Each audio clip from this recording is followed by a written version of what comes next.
It's wonderful to be together with friends and at this transformative moment in the world, and we are at a transformative moment. Prime Minister Kishida, I want to commend you for the extraordinary leadership that over the past few months you've shown, and for the gracious way in which you've hosted all of us. And Prime Minister Modi, it's wonderful to see you again in person. Thank you for your continuing commitment to making sure democracies deliver, because that's what this is about, democracies versus autocracies, and we have to make sure we deliver. Prime Minister Albanese, I welcome you to your first Quad meeting. Like I said, you got on a plane, you were sworn in, got in a plane, and if you fall asleep while you're here, it's okay, because I don't know how you're doing it, but it's really quite extraordinary, just getting off the campaign trail as well. Congratulations on your election. As I told you when you won, I called you that we greatly appreciate your commitment to being here so soon after taking office. Quad leaders met for the first time just over 1 year ago.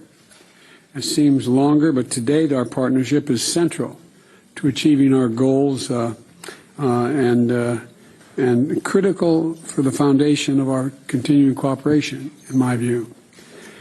We already accomplished a great deal, as was referenced earlier, cooperating on COVID-19 response and health security, more to do to state the obvious, partnering on 5G and technology supply chains, technology standard setting, and launching our Quad Fellowship Program, which I think can make a difference, which we talked about earlier.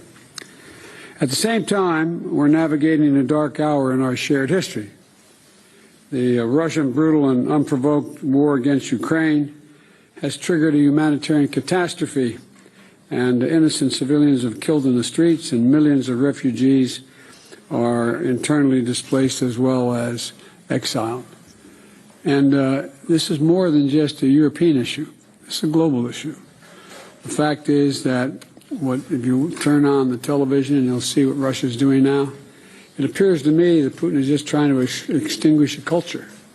He's not even aiming at military targets anymore. He's taking out every school, every church, every natural history museum, as if to try to obliterate the Ukrainian culture. And the world has to deal with it, and we are. The global food crisis is made worse by Russia's blocking Ukraine from exporting its millions of tons of grain.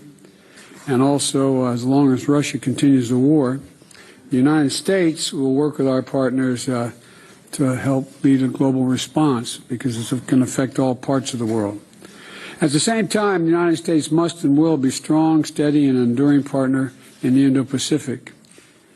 We are an Indo-Pacific. We are an Indo-Pacific power. I was once asked by, well, I won't go into it, but I was once asked by the leader of China why I kept talking about being an Indo-Pacific power. I said, because we are. We share the Pacific, one entire side of our country. And we have been deeply involved with all of you for a long time. As long as Russia continues this war, we're going to continue to be partners and lead a global response. And you know, we're Indo-Pacific power, as I said. We're going to stand with you, our close democratic partners. And we're going to stand for the shared values that and the shared vision we all have. You know, shortly before Russia launched its invasion, my administration published our Indo-Pacific strategy to advance a free, open, connected, secure, and resilient Indo-Pacific. Russia's assault on Ukraine only heightens the importance of those goals.